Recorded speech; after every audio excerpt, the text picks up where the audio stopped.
Every year, National Crime Victims' Rights Week reminds us not just of the people forever impacted by crime, but of the journey we've taken to bring victims' voices to the forefront. Decades ago, victims had little support, few rights, and little say in the justice process. But today we've moved forward. We don't just seek justice in the courtroom. We ensure victims are seen, heard, and empowered. This year's theme, Lighting the Path Toward Healing, is more than a phrase. It's a promise to continue advocating, innovating, and making sure victims are at the center of everything we do. When I think about the impact of crime, I don't just think about statistics. I think about stories behind the lives of the people we impact.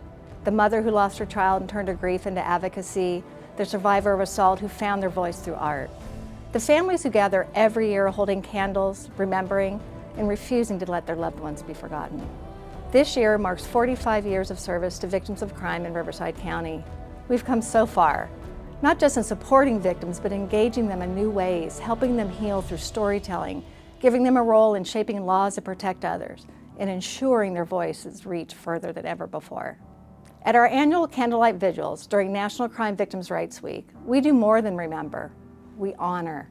We share stories, we provide shared space for collective grieving.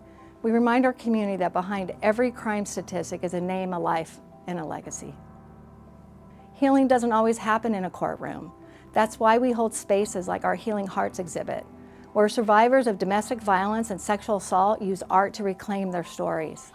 These pieces are more than paint and canvas. They are testimonies of resilience and proof that healing is possible.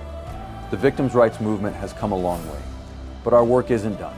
We must continue to advocate, to educate, and to ensure that victims have a voice, not just in the justice system, but in shaping laws, policies, and public awareness. Because healing is not just about surviving, it's about lighting a path toward healing, taking tragedy and turning it into change, standing together to ensure that a victim's voice will always be heard.